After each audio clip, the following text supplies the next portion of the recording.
All right, welcome back. So we've got this beautiful little HTML. It just doesn't really do anything.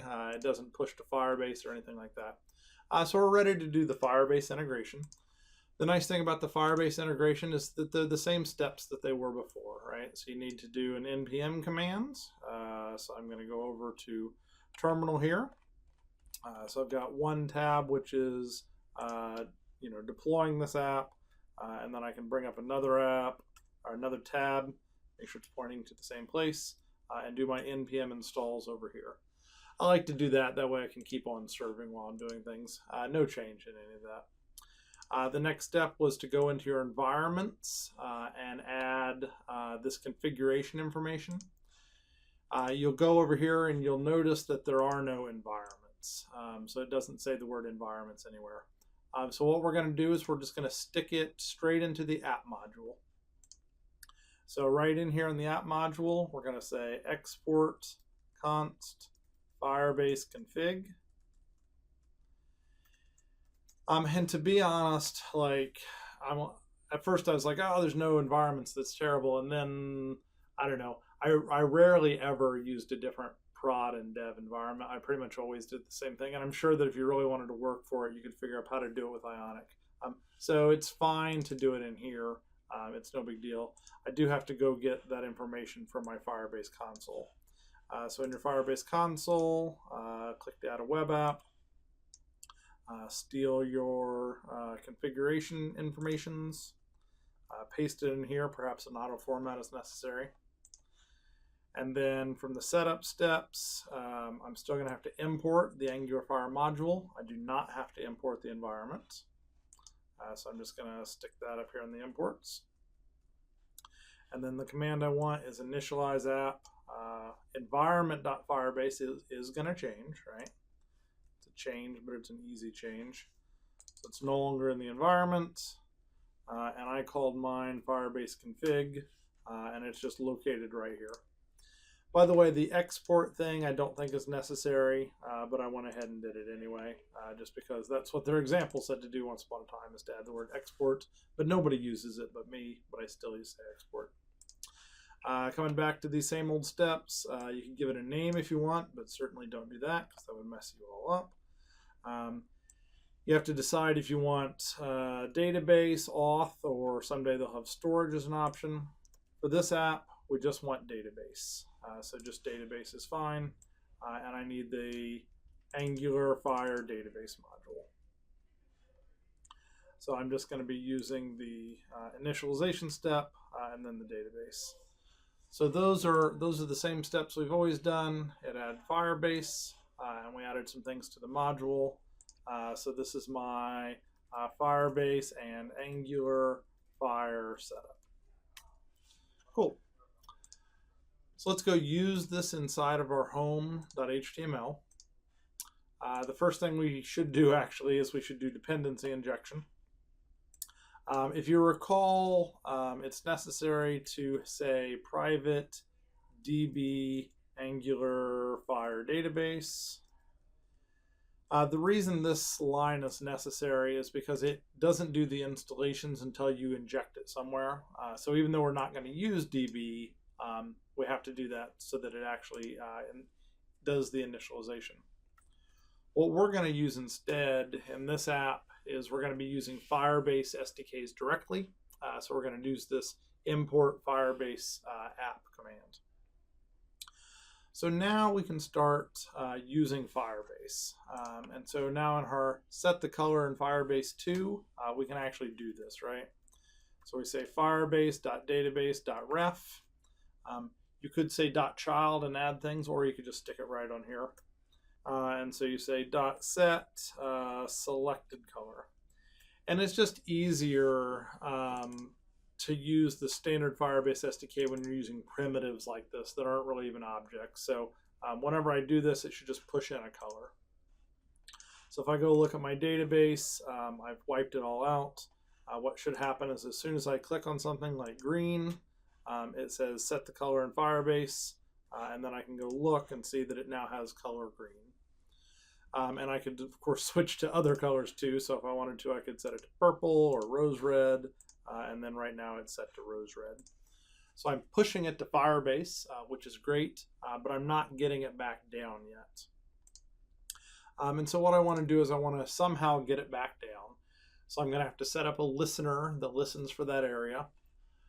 You could set up the listener into the constructor and that'd be fine. But personally, I like to do it in OnInit. So if I say that I implement OnInit, it'll say you have to import OnInit. Then it'll say, hey, you don't implement it yet. Do you want to? And I'll say, sure. And so what I'm going to do is inside OnInit, I'm going to set up my subscriptions. And so in here, I'm going to say firebase.database.ref and /color. I'm going to set up an on listener. So I'm going to say on. On receives a fat arrow. And the thing that this fat arrow receives is it receives a snapshot. I'm sure all this stuff is in your memory perfectly well, right? I have to think about it all the time. And it is a database snapshot is the type that it is. That's like the only bad thing about working with Firebase directly is all the names are really long on the types. And it's yelling at me somewhere. Oh, it's because on actually receives two things. It receives a string first. So what types of events do you want to listen to? And the type we want to listen to is what's called value. There's also like child changed, child removed, things like that. But value is what we want here. So whenever the color changes, and also for the first time it's red, it's going to call this function. And all I want to do in here is I just want to save off that color, and I want to share it with my HTML. In order to save off the color, I need to make a member variable. So I'll just call it favorite color, which is a string. And I'll just say inside of here, this dot favorite color is equal to snapshot dot val. Kind of weird that they say dot val, but that's what it is. You could also do some error checking to make sure that it really is a string, but I'm not too worried about it. So with this code, I've now set the favorite color in my TypeScript, but I actually want to do something with it in HTML.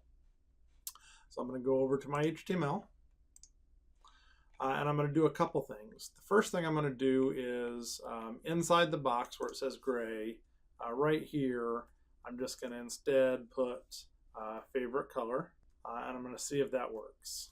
Because if that works, then I know that I'll be able to change it to actually change the color on the box as well.